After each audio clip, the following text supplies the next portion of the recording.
Good evening. I'm John Butler, your president for the Brunswick Civil War Roundtable. And I would like everybody to please stand for the Pledge of Allegiance. I pledge allegiance to the flag of the United States of America and to the republic for which it stands, one nation, under God, indivisible, with liberty and justice for all.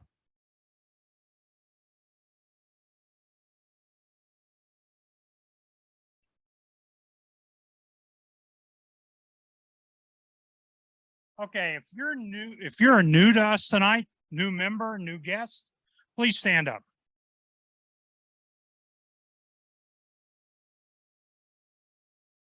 As usual, we always get a lot of new members every meeting.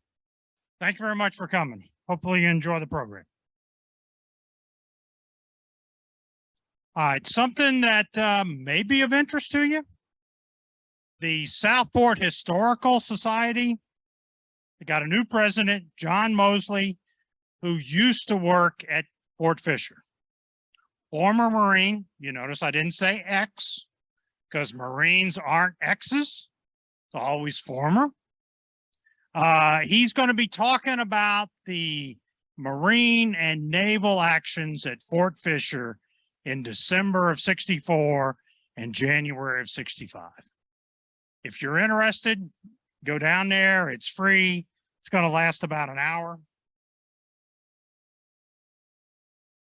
It's 1 p.m. on the 10th. January. All the slides for tonight's presentation are in the corners. So, new president, new meeting, Fort Fisher, Marine Corps focus, Navy focus. Should be interesting. The guy used to work there at Fort Fisher. So, you know, with his Marine background and everything else, he's good to go. All right. Here's the programs for the spring and the fall and the spring. You're going to see Neil tonight. Got an environmental pitch in February. Should be very interesting from these two guys in Appalachian State that know environmental history and the Civil War. And then we're bringing back Peter and we're bringing back Chris. So those should be great presentations also.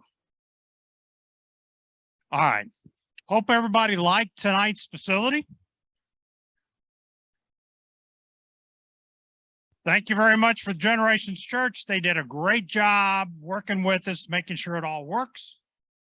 We're going to be back here next month. Now, if you didn't find it, there's a parking lot out that door. It's paved. And then in the back, about this direction, is a gravel parking lot. If you get in the gravel parking lot, you can come in that side door on the right. Otherwise, you come in on this door on the east. So there's a couple of ways to get in here. The cops are telling us they think it's going to be easy for us to get out. If you live in St. James, I would recommend you go right coming out of here. If you're in Oak Island, then you got to figure out which side of the island you're on. Then you got to go left or you got to go right. But they're saying, hey, at 8 o'clock, traffic's not going to be that bad. We're going to take them at their word. First go around, see how it works. If it doesn't work, we'll fix it. Now, Hatch is doing a complete remodel. Sound, lights, chairs, all of that. It will take at least 2 months, but we all know how that goes. We've all built houses. We've all had remodels done. So it may get delayed. If it gets delayed, we'll come back here in March. Otherwise, we're back in Hatch. Okay. All right. If you haven't done it, hit the Sutler's table afterwards. They still got some good books for you, some good value. Shirts if you want it. 50-50.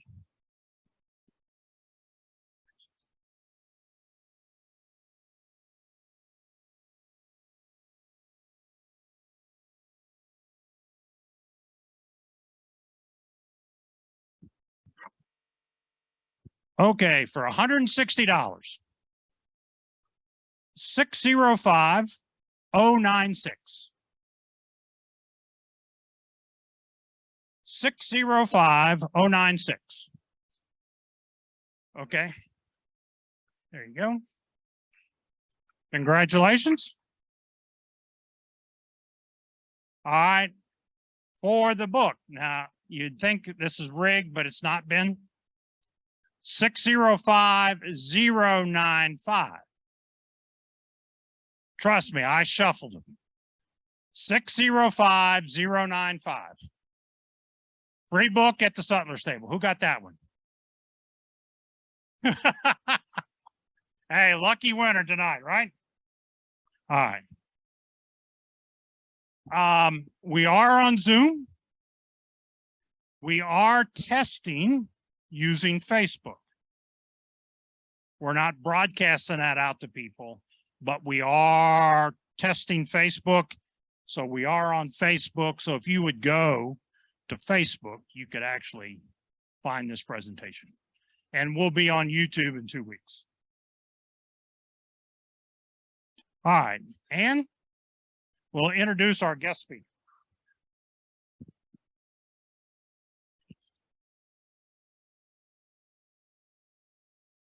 Ladies and gentlemen, I'd like to introduce our speaker tonight, Neil Chatelain. He is currently an adjunct professor of history at Lone Star College, and he is a former active duty and reserve Naval Systems Warfare Officer. Naval Surface Warfare Officer. It does make a difference. He graduated from the University of New Orleans, the University of Houston, and the University of Louisiana at Monroe. He researches U.S. naval history as a hobby and an avocation with a focus on the Civil War. Neil is a member of the emerging Civil War and is the author of Defending the Arteries of the Rebellion, Confederate Naval Operations in the Mississippi River Valley, 1861 to 1865. He also wrote Fought Like Devils, the Confederate gunboat McRae, as well as being a contributor of many articles to magazines, journals, and online. Thank you. Bring a warm welcome to Neil Chatelain, please. Thank you.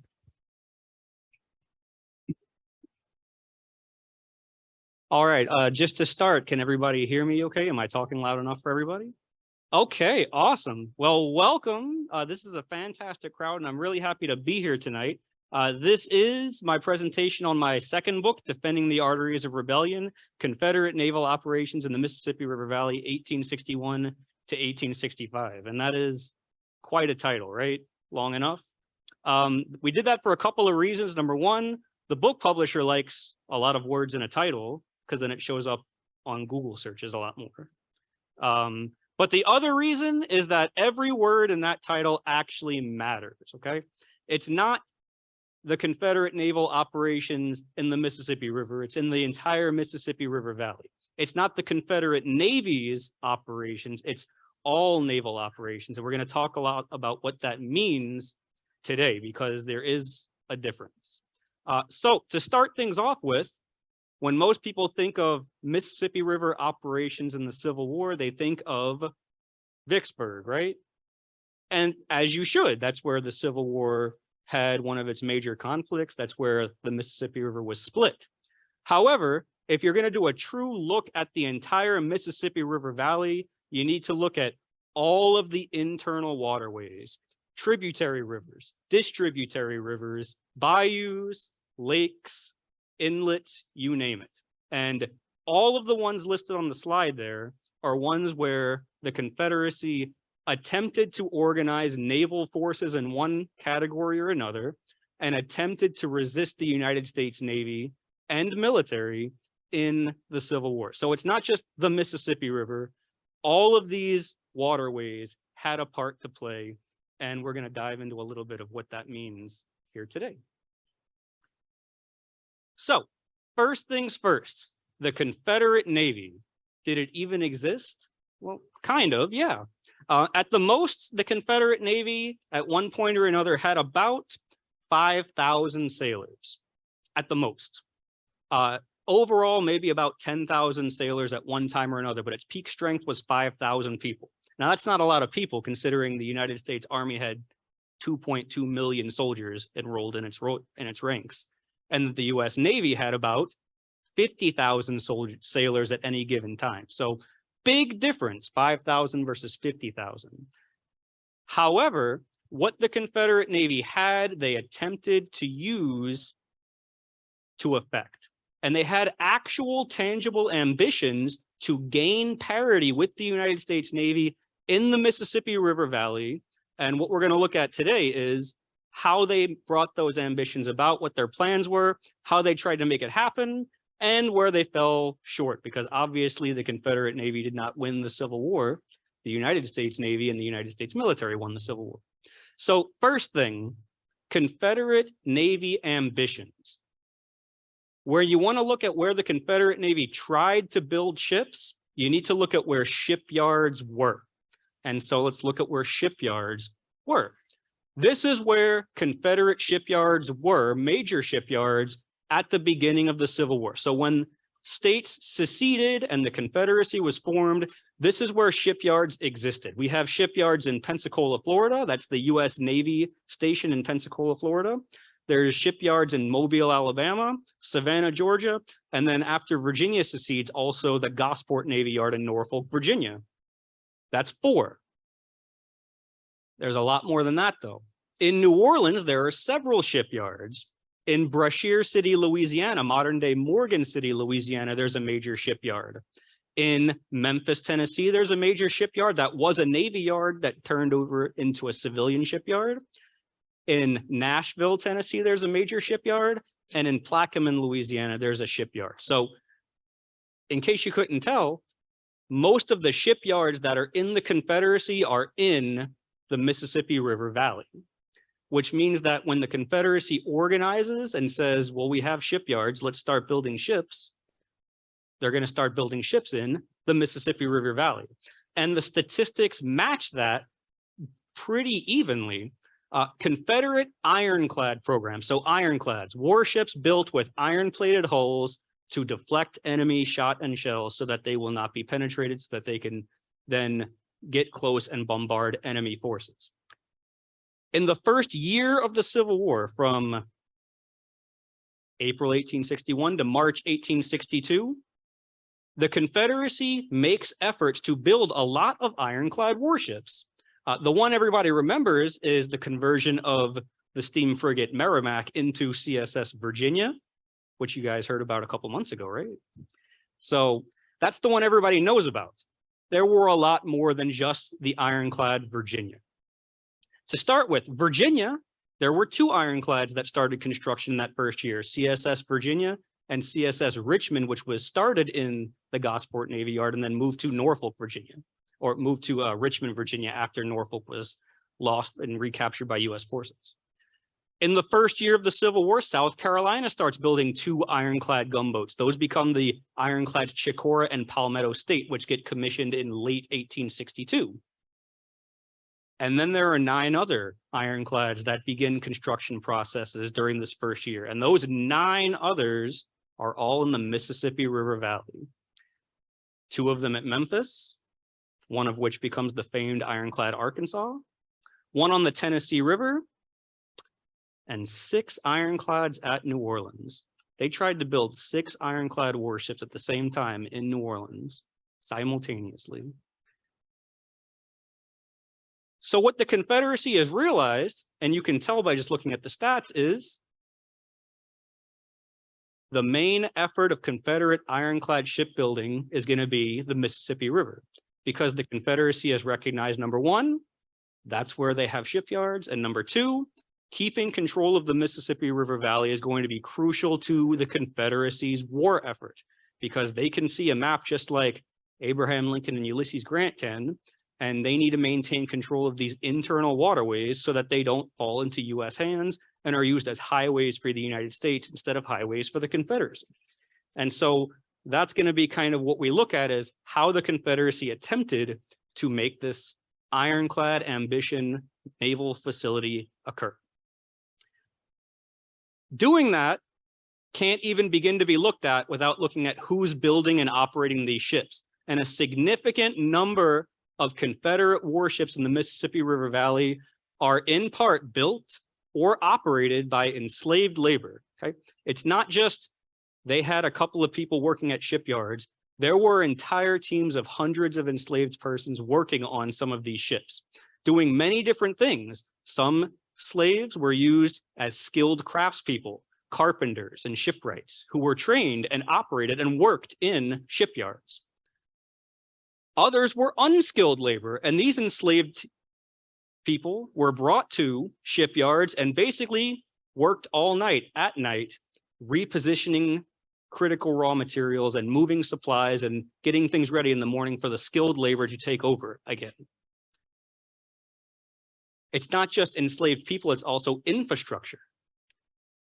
In some places, entire plantations were stripped of all their machinery and labor, and all of that was concentrated in one spot so that it could be used because there was no shipyard in that area and they were using what materials they had available. In other places, the Confederate Navy used enslaved labor to build forts, just like the Confederate Army used enslaved labor to build forts. And in other cases, augmenting warships directly, manning warships directly, not for battle, but if you bring a team of enslaved laborers onto a ship and leave a skeleton crew on that ship, then most of those sailors who are trained can then be redeployed elsewhere in places where US forces are advancing. So there's a lot of using the same thing as interior lines of moving sailors around from one spot to another. Examples of where all this happened. Slaves were used in shipyards extensively in the New Orleans area.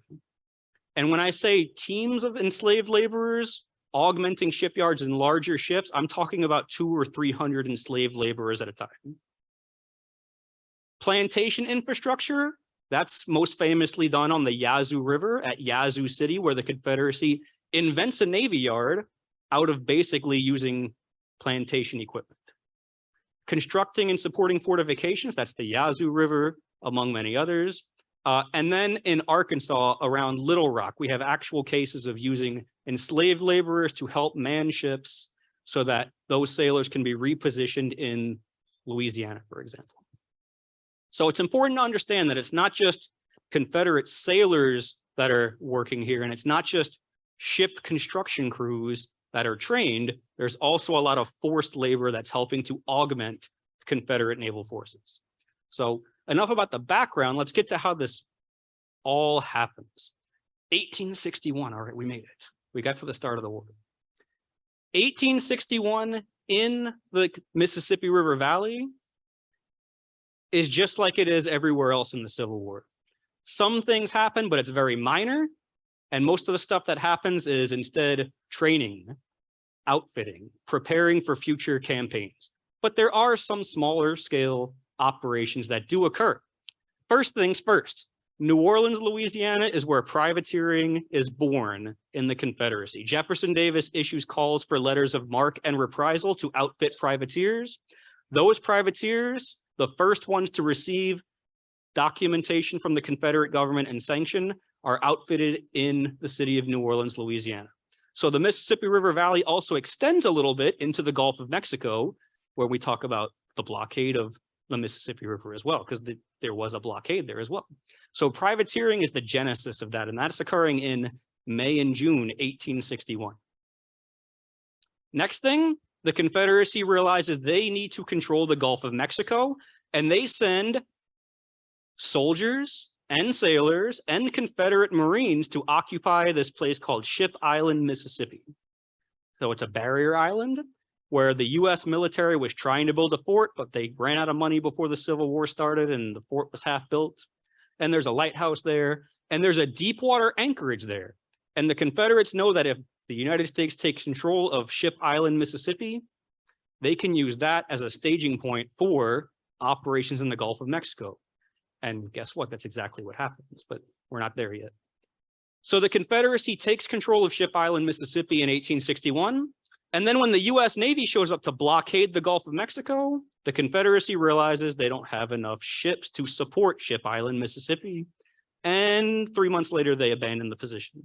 And then the US Navy shows up and turns it into a blockade headquarters and coal station and repair facility and prisoner of war camp and staging point for what would eventually turn into the New Orleans campaign of 1862 and the Mobile campaign of 1864. On the other end of the Mississippi River Valley, all the way upriver in Kentucky and Tennessee, Leonidas Polk is moving into Kentucky without sanction from anybody. A Confederate Navy warship, CSS Jackson, is there supporting his forces. So the Confederate Navy is there in the very first military campaigns of the Mississippi River Valley. Now it's just one ship, because that's all that they've outfitted so far, essentially, that they could spare. But that one ship guards the city of Columbus, Kentucky, while Leonidas Polk's forces build the fortifications that are going to protect Columbus, Kentucky, that are going to precipitate all the movements in 1862. Back at the bottom of the Mississippi River in October, the Confederate Navy strikes to break the blockade. They have an ironclad, the Confederate ironclad Manassas, the very first ironclad in the history of North America. It's just a tugboat with some iron kind of rolled on the top. It was actually a privateer. And then the Confederate Navy went to the guy and said, "This is ours now, we'll pay you later." Not so good. So they take this ironclad and they take a couple of other warships, kind of warships, some old privateers that can't get out anymore, a couple of tugboats with some cannons bolted on the decks, and they strike at the blockade. And well, they kind of win the battle. The US Navy retreats, but they don't retreat very far. They just retreat like 5 miles. The blockade kind of gets dented, but it's not penetrated. It's not dissolved. And so if people are like, well, did the Confederates ever try to actually break this blockade? They did. This is one case of several. CSS Virginia in 1862 was another case. January 1863, CSS Chicora and Palmetto State, the two in Charleston I talked about, attempted to break the blockade there. All of them failed. So the Confederate Navy did try to break the blockade sometimes when they could figure it out. Back upriver in November, Ulysses Grant has his first battle, the Battle of Belmont. Confederate ships are there too. Confederate ships are ferrying troops from Columbus, Kentucky to Belmont, Missouri. And it's when those Confederate ships ferry those reinforcements across the river that Ulysses Grant stops his attack and retreats at the end of it. You know, he moved in, captured, dispersed the Confederate positions, and then withdrew afterwards. And so the Confederate naval forces, these are Army craft operated by civilians at that point, are making some sort of impact, or at least they're trying to. Next, we have operations in coastal Louisiana. The Confederate Navy tried to maintain control of the Gulf of Mexico. And there were back and forth fights along coastal Louisiana, Mississippi, and Alabama, near Ship Island, Mississippi, near Pass Christian, Mississippi, near Lake Bourne, Louisiana. The Confederate Navy tried to build some ships and outfit some ships. Nobody ever really hit anything on either side. They would like shoot cannons from 1,000 yards away, and then one of the cannons would misfire, and then the ships would retreat. There weren't really casualties in these battles. It was more of a show of, well, if we can draw them into this area, their ships will run aground because their ships have a deeper hull and will not be able to get to where we are, kind of a thing. It's a game of cat and mouse. And the US Navy doesn't really fall for that game of cat and mouse. So the Confederate Navy is there and they're trying. There's about 5 ships. They just can't accomplish anything. And in some of these smaller skirmishes, they embarrass the US Navy, and in some of them, they get embarrassed. But nobody's dying. Nobody's changing territory. Cities aren't being captured at that point. The biggest effort in 1861 is construction, building ships, so that 1862 can be the year where everything actually occurs on the Mississippi River.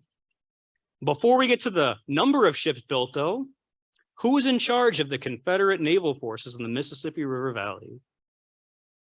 It's a lot of groups. All of these groups, in fact, have different ships in the organization. The Confederate Navy, as you might expect, operate ships in the Mississippi River Valley, and they're supported by the Confederate States Marine Corps, which does exist. There's this thing called the Confederate Revenue Service, which is modeled off the U.S. Revenue Marine, which is the precursor of the U.S. Coast Guard, operating Confederate revenue cutters, 2 of them at New Orleans. Those 2 revenue cutters were U.S. revenue cutters that they captured in 1861. The Confederate Army has warships. The Confederate Army has warships. Small ones, improvised, some field howitzers bolted onto a deck, but they exist. There's a handful of them. The Confederate River Defense Fleet is everybody's favorite. They answer to the Confederate War Department. So Army, right? But not quite. They don't answer to local Army commanders. They answer to the Secretary of War of the Confederate States of America and no one else. 14 ships mounted with 14 cannon.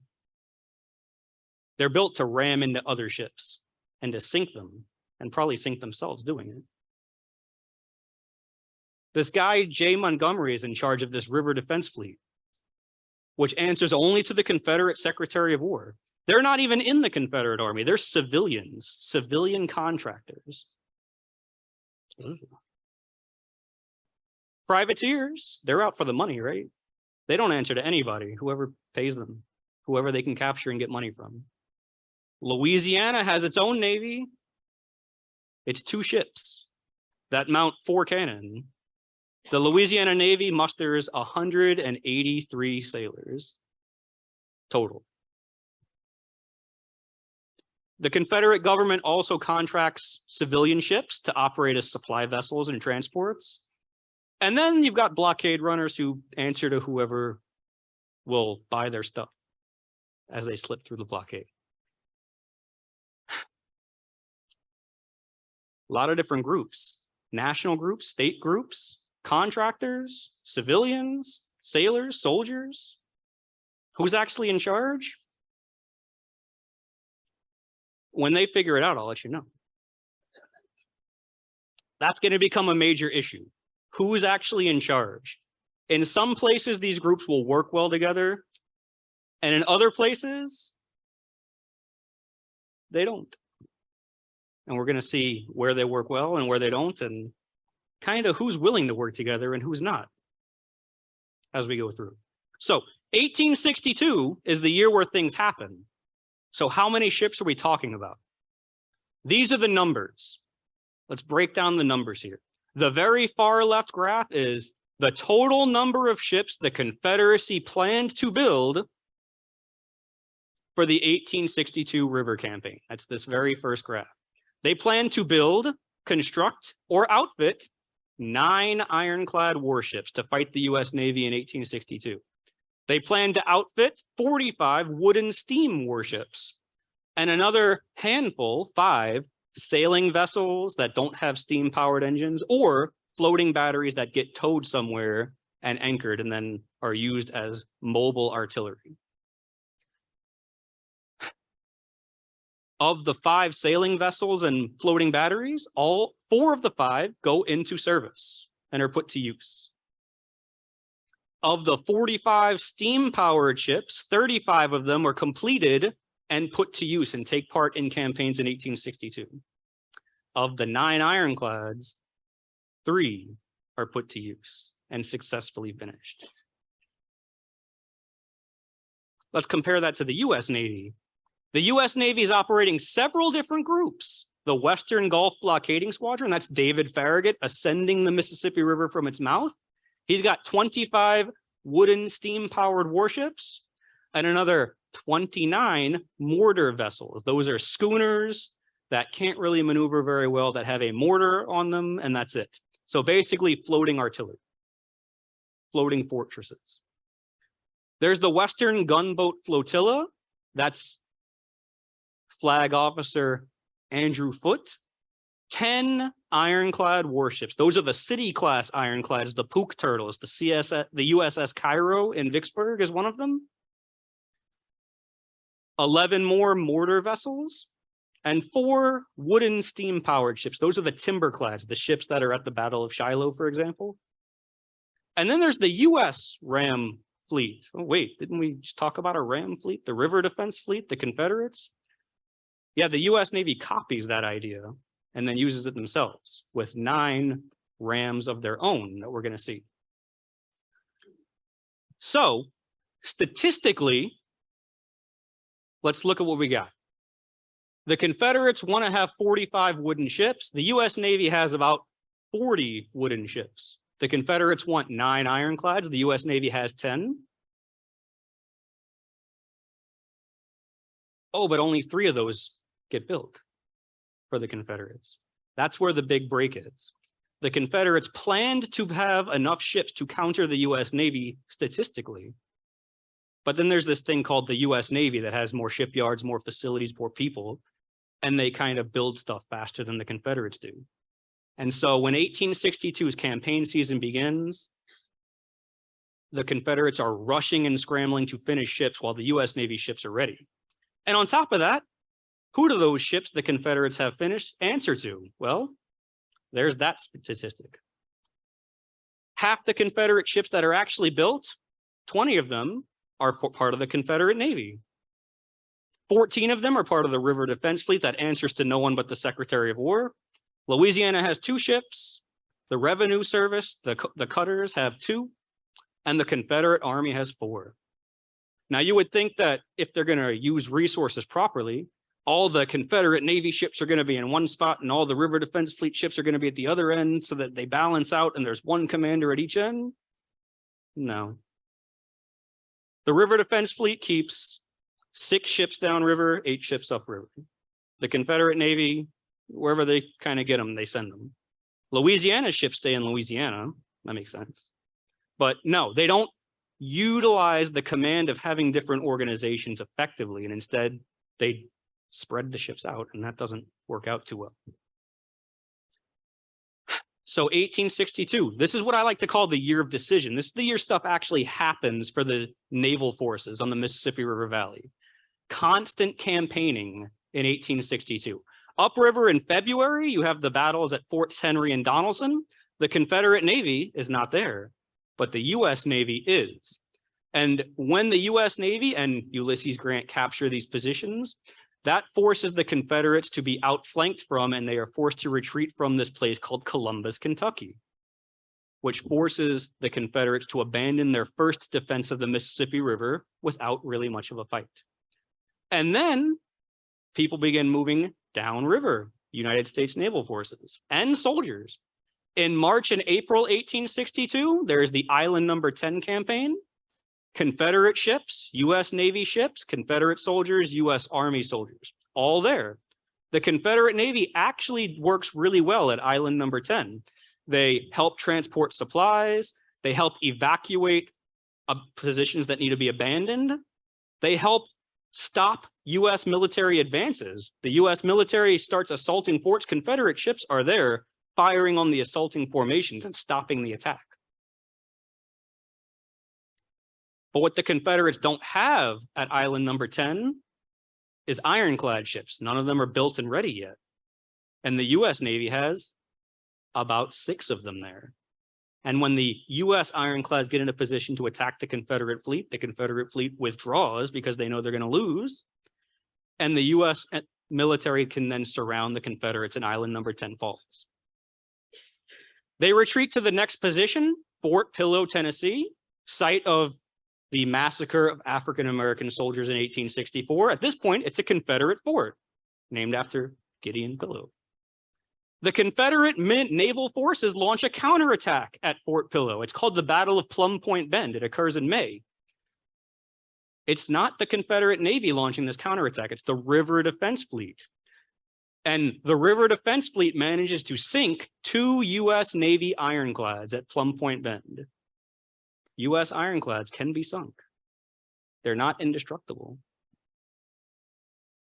The drawback for the Confederates, The US Navy controls the water space those ships sunk at, and they refloat the ironclads, and a couple months later, they're back fighting the Confederacy. So they can win, but they can't keep the ships out of action. And the US Navy sends divers down and refloats the ships. Fort Pillow is outflanked again at this thing called the Battle of Shiloh.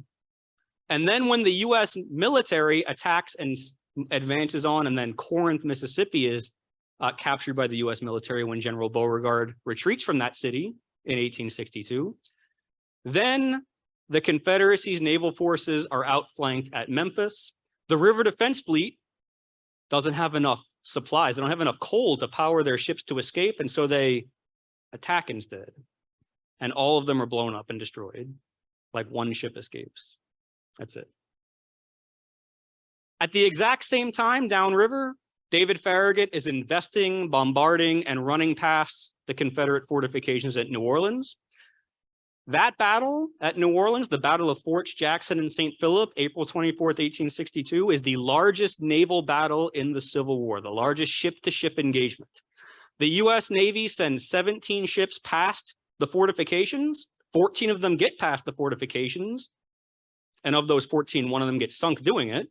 So 13 ships get past the fortifications.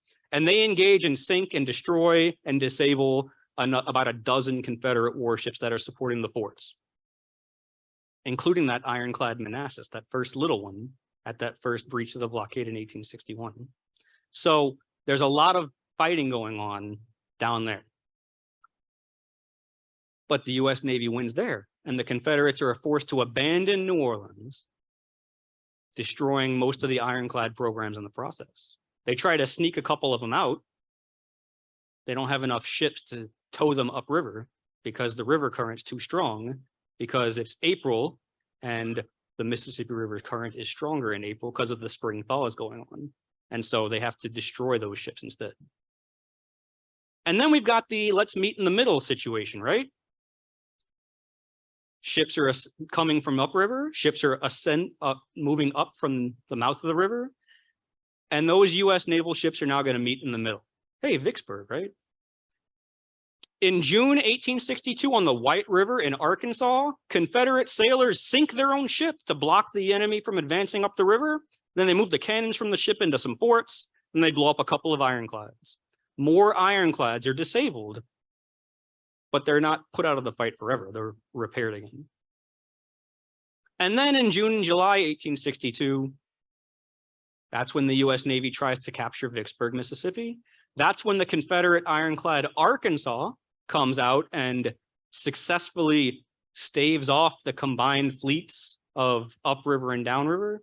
And that's where one Confederate ship, essentially with 40 guys on it, stalls to save Vicksburg for a year. And they stall long enough for the river to drop in water levels. Summer starts to end, river levels drop because the spring thaws are over with. And now a lot of the ships in the US Navy, David Farragut ships from the mouth of the river, can't stay at Vicksburg or they're going to get stuck in the mud. So they have to retreat. And so this one Confederate ironclad stalls long enough for that to happen. The Confederates launch a counterattack at Baton Rouge, Louisiana. That's John Breckinridge launching the land attack. And then the Confederate Navy, the ironclad Arkansas, tries to recapture Baton Rouge with them. Couple of problems, though. Their chief engineer is sick and is not present, so the ship's engines don't work well. And the captain is sick and not present. And so the ship just keeps losing its engine power, and it actually runs aground because it loses its engine power as US ships are approaching it. And so they just blow up their own ship. Not so good. That's this right here. And then they take the guns and they take the sailors from the ironclad Arkansas and they set up this thing called Port Hudson, Louisiana. And that's where the first naval guns mounted in Port Hudson occur, is after the Arkansas gets destroyed. And they stall at Port Hudson.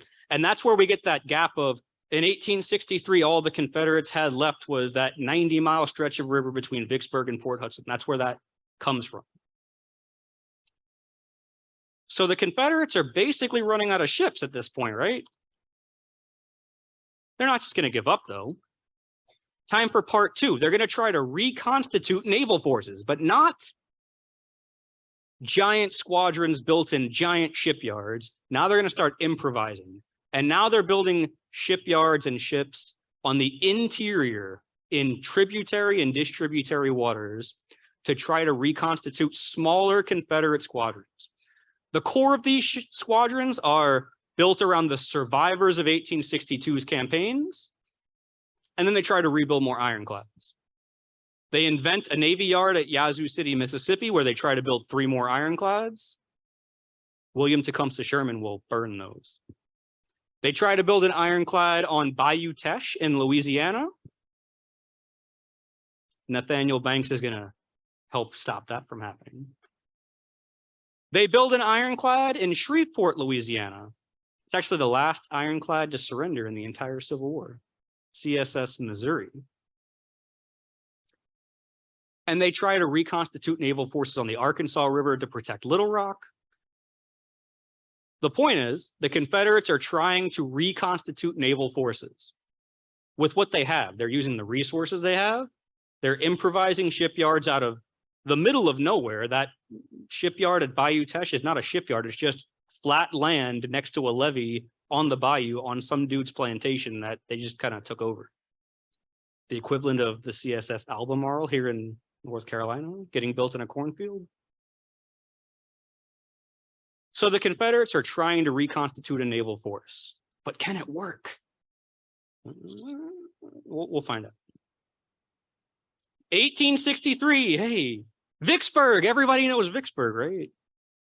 Vicksburg is where stuff happens, but Vicksburg is not just the final siege in June and July of 1863. There are many attempts to capture the city of Vicksburg. July 1862 with the CSS Arkansas stopping them. Skirmishes along the Yazoo River. William Tecumseh Sherman. Chickasaw Bluffs, that kind of stuff in late 1862. The Battle of Fort Hindman, Arkansas in 1863, January. The Confederate Navy is there. They don't have any ships, but they're there. There's a Confederate Navy lieutenant with about 50 guys. They make him a colonel in the Confederate Army at the same time. Sailors and soldiers could hold dual ranks in the Confederate military. And so that's one example of that. And he commands the fort while the Confederate soldiers man the outer perimeter of the fort. They all surrender. That doesn't work out.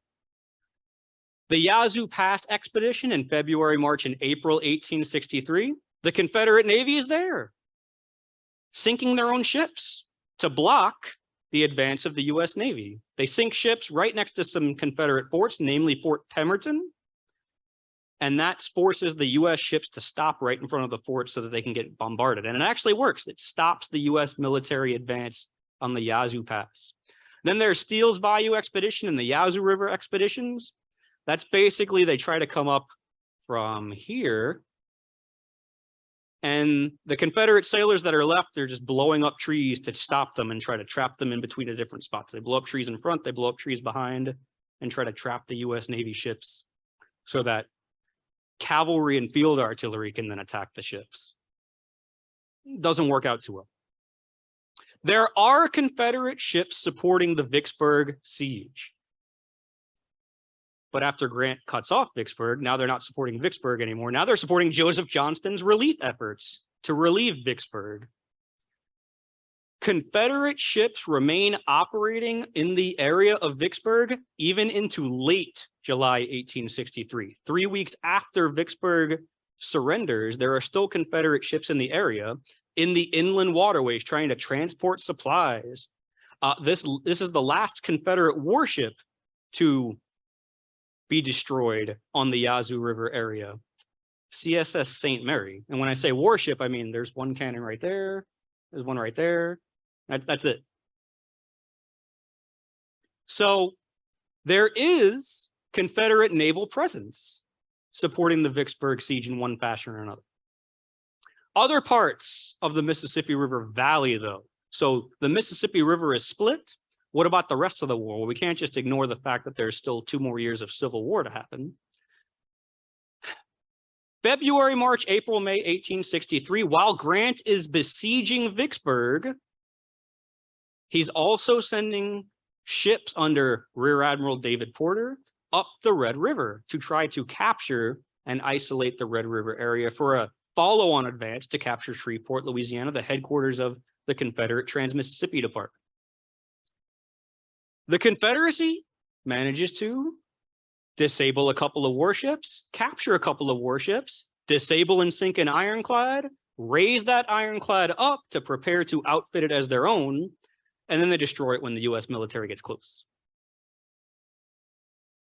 Bayou Teche. The Confederates have one kind of warship. The guy in charge of it is a civilian. His second in command is a naval officer, and it's manned by soldiers.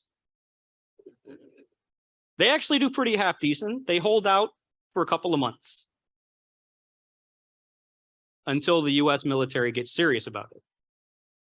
The Atchafalaya River, the Confederates try to send reinforcements from Shreveport, Louisiana to Bayou Teche through some inland waterways, and they get destroyed at the Atchafalaya River when they run into the US Navy to try to stop them from doing all that inter-river maneuvering. So that doesn't work. October 1863, the last Confederate warships around Little Rock are destroyed because the US Army is advancing on Little Rock, and those ships don't really have crews anymore. That's where most of the enslaved labor is being used to man ships, because all the sailors were sent to the Atchafalaya River and so on. And so the last Confederate ships get destroyed in late 1863 in Arkansas because they don't have crews and the US military is showing up. The Confederacy has to retry again to defend the Red River in 1864 when David Porter and Nathaniel Banks again try to do the Red River campaign of 1864. The Confederate Navy has an ironclad. They have a couple of wooden warships. They are starting to build some torpedo boats, little steam-powered boats that have a giant keg of gunpowder attached on a stick at the end. That's interesting. But what the Confederacy does, they don't need to use these warships. What they do instead is they plant a lot of underwater mines in the river to stop the US Navy's advance.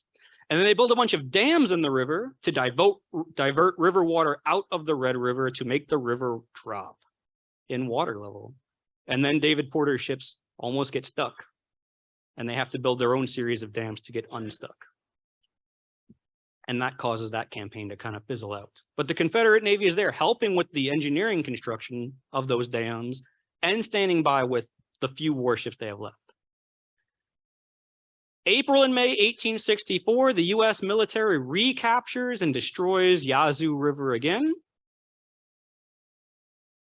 But the Confederacy counterattacks and destroys a US warship.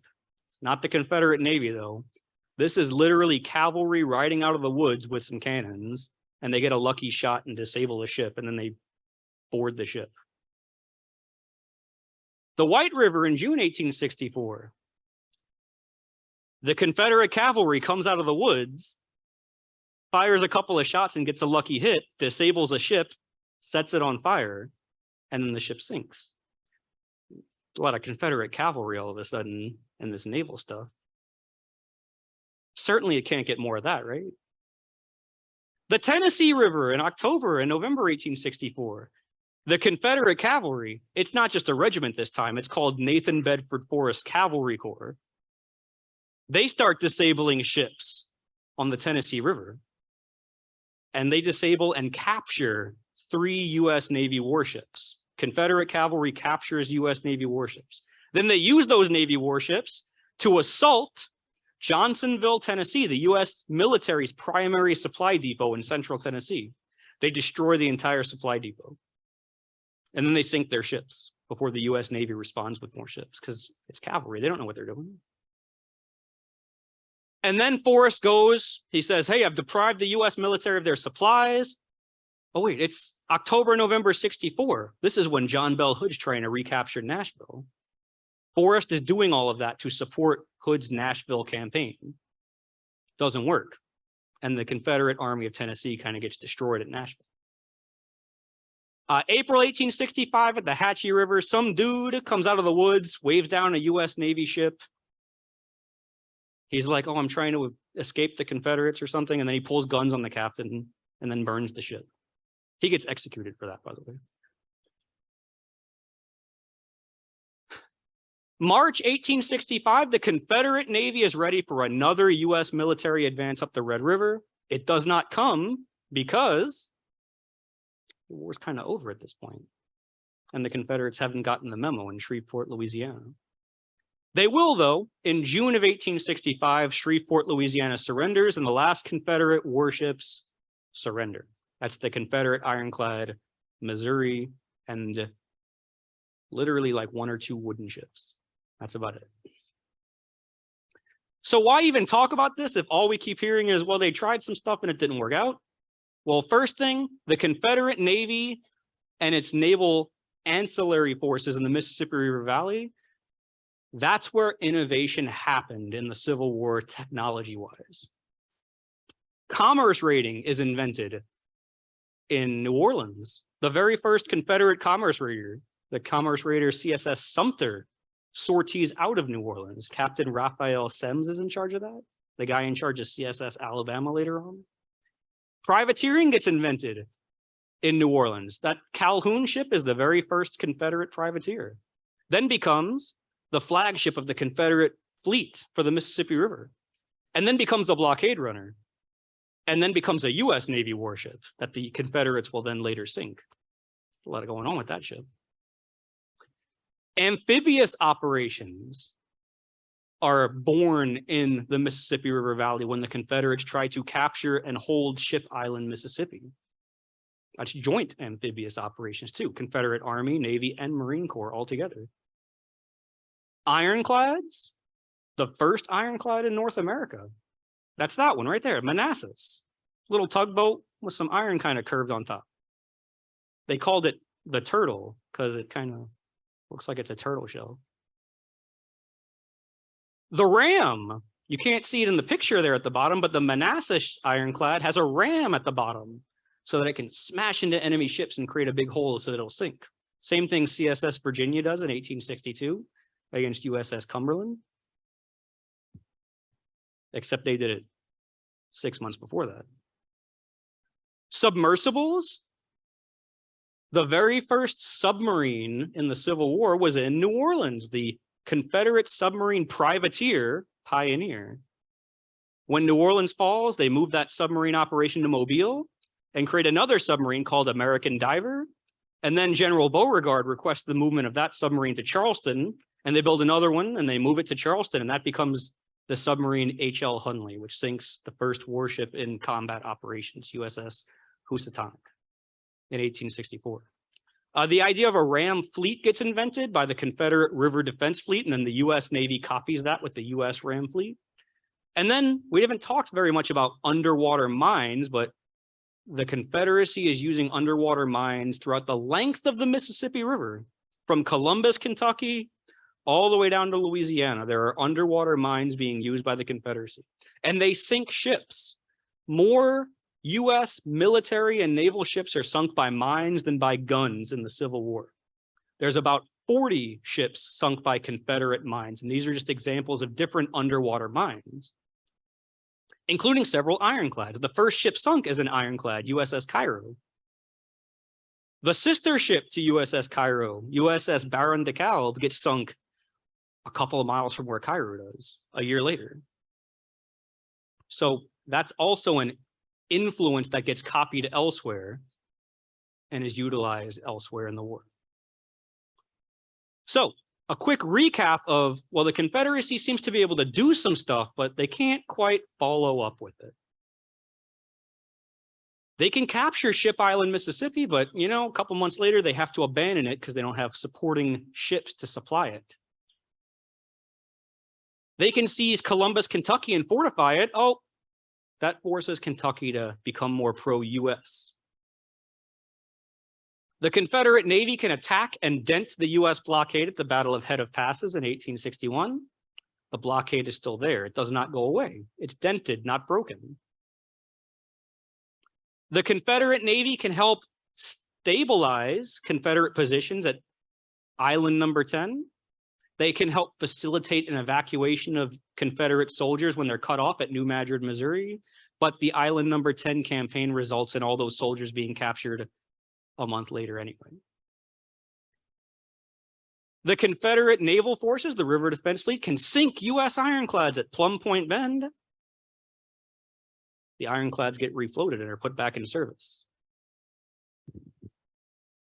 CSS Arkansas, we've got our first actual long-term strategic win here. CSS Arkansas stalls long enough to keep Vicksburg in Confederate hands for about a year. But then when it tries to launch a counterattack, well, you can see what happens to it. It doesn't make it. The Confederates try to mount a defense of Bayou Teche, the kind of ironclad in charge of a civilian run by a naval guy who's got an army crew gets lost in that. They successfully stall for a couple of months, and that's it. The Red River. The Confederates actually managed to stop operations against the Red River in 1863, and they hold out into 1864 with that. So that's another big strategic win. Torpedo operations, the Confederates managed to actually sink U.S. warships. Sinking a couple of ironclads doesn't change the war, though, but it does make the U.S. Navy become very cautious when it comes to Confederate mine warfare. They're very worried about it because these mines work when they do. Sometimes they don't work, but when they do work, they're pretty devastating. 1864, the Confederates managed to stop the U.S. Navy advance up the Red River, but they don't get to destroy the U.S. Navy when they're trapped from the falling waters of the Red River because of that dam system. So they can win tactically, but when they try to follow up on it, it doesn't really work out. And the U.S. Navy escapes to fight another day. Nathan Bedford Forrest can do a pretty good job of destroying supply depots and capturing a handful of ships. Does not change the outcome of John Bell Hood's Nashville campaign. The Confederates can capture some ships with cavalry and some random dudes taking control in 1864 and 1865, but this does absolutely nothing at that point. It's just newspaper show at that point. So the Confederates tried to build a naval force that was on par with the U.S. Navy to control the Mississippi River Valley. On paper, they were going to have the same number of ships, the same number of ironclads. And then it didn't work out. Why? Well, step one, when you've got 6 different organizations and nobody's answering to who, it becomes a real problem. And there are cases of Confederate sailors enlisting in the Confederate Navy, deserting the Confederate Navy, and then joining the River Defense Fleet as a civilian contractor because you get paid $2 more a month. They didn't coordinate even at that level on force manpower management. Second thing, supplies. There are cases of the Confederate Army staring at a train with some naval guns on it for a Confederate ironclad, and they just go up to the train and go to the conductor and say, cut those guns off and leave them in the dirt right there. We got to move some stuff. So they're not cooperating even to transport supplies adequately. There's no overall management of that system, so that sometimes the Confederate Army and naval forces, they cooperate really well on scene because the guys on the scene recognize they need to. Sometimes it doesn't work out that way. And there's no big overall person in charge. There is no Secretary of Defense, right? There's the President of the Confederate States of America, just like the United States. Then there's the Secretary of War and the Secretary of the Navy. That's where the joint collection happens, the President. Technically, they're 2 different service branches, just like the United States. They figure it out a little bit on the United States side, and they've got more leeway to figure it out. But, you know, the Confederates don't make it work so well. And then, I mean, we can't forget that there's the U.S. Navy in this too. They can build ships faster. They can repair ships more. They have an infrastructure that already exists. And so when the Confederates say, we're going to try and do this, the U.S. Navy can do the same thing faster and better with more manpower and more reliable cannons. So we can't forget that the US Navy has a part to play in why the Confederate Navy failed in the Mississippi River as well. It's not just the Confederates failed at everything. The US Navy didn't fail at everything, and so they could do things better and faster. So final conclusions here to wrap it all up. The Confederates had an actual plan to maintain control of the Mississippi River Valley. It did not work. The Mississippi River Valley was a cauldron for innovations for the Confederacy and for the United States as far as naval technology. And the idea of that lost cause is weakened a little bit here too, in a couple of different ways. So people tend to think of the lost part and the cause part, and they tend to forget one or the other. And this kind of hits at both of them. First thing, slavery as a system was critical to Confederate infrastructure for the Mississippi River Valley. Both the Army used it and the Navy used it. And so saying that the Confederacy could survive without the use of that enslaved labor is kind of nonsensical. And then the second thing is the Confederacy had an actual plan here, which meant that US victory over the Confederate Navy is a little bit more hard-earned. It's not just the US Navy sent some ships and there weren't really battles because the Confederates didn't have anything to fight with. They did have stuff to fight with. They fought hard. They sunk enemy ships. They held territory. The US Navy's victory in the Mississippi River Valley was not easily won. And that's something that's important to remember as well. That being said, I'm going to conclude my presentation here. We've got time for Q&A and everything else, and we'll open it up for that.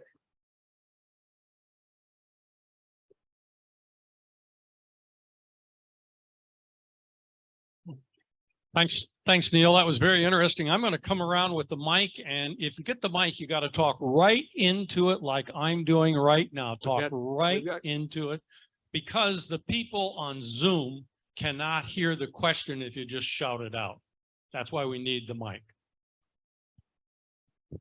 So where were the Union ships built and how did they get there? So where were the Union ships built? How did they get there? US Navy ships came from two different places. One is they came from the mouth of the Mississippi River, David Farragut's squadron. Those ships came from New England, New York, Pennsylvania. Those were ships already in the US Navy when the war began, and it was ships constructed when the war began in New York and Philadelphia and Boston. Those are ships that are going to come around from the mouth of the river and go up. The ships coming downriver, I called those US ironclads the city-class ironclads, and they named them the city-class ironclads because they're all named after cities in the Mississippi River Valley. Cairo, USS Cairo, Cairo, Illinois. USS Cincinnati. They're all built over these cities. And so they're built in places like St. Louis and Cairo, Illinois, and places like that. Cincinnati, Columbus, Ohio, those kind of places. Next question, if you pass the mic down to this gentleman right there, please.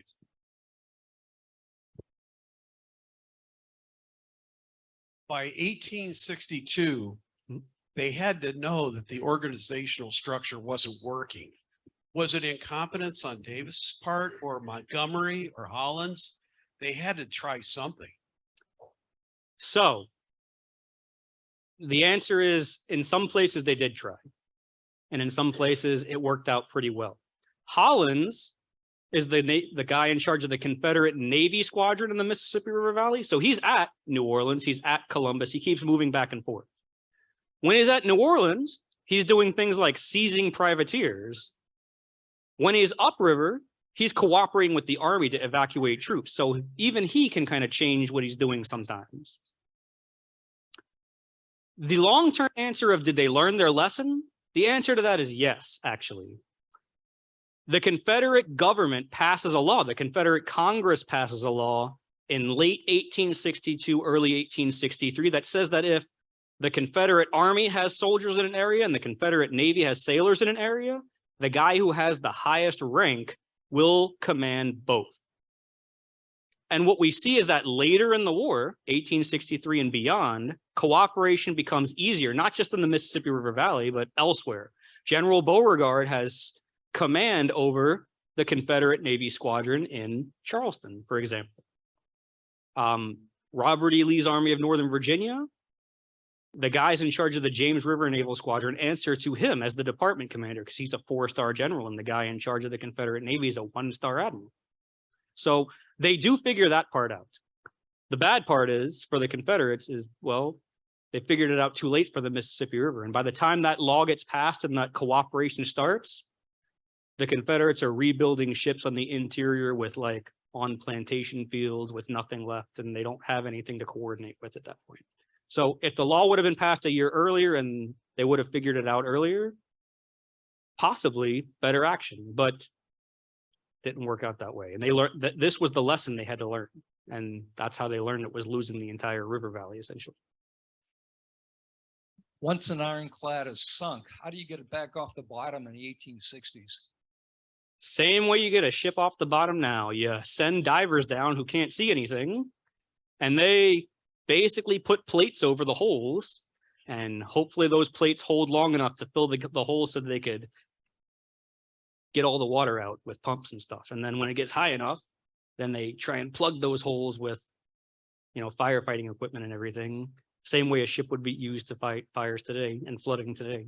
And then they would tow that ship, still flooding, still leaking, to a shipyard as fast as they could. Pretty weird, crazy stuff.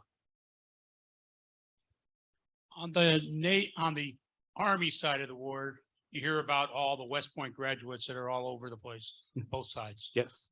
You don't hear that on the naval side. The Navy guys didn't go south. Who led the Navy in the South? Who led the Confederate Navy? The guy in charge of the Confederate Navy Department is Secretary of the Navy Stephen Mallory, who's actually quite competent at his job. He used to be in charge of the Committee of Naval Affairs in the US Congress and the US Senate before the Civil War.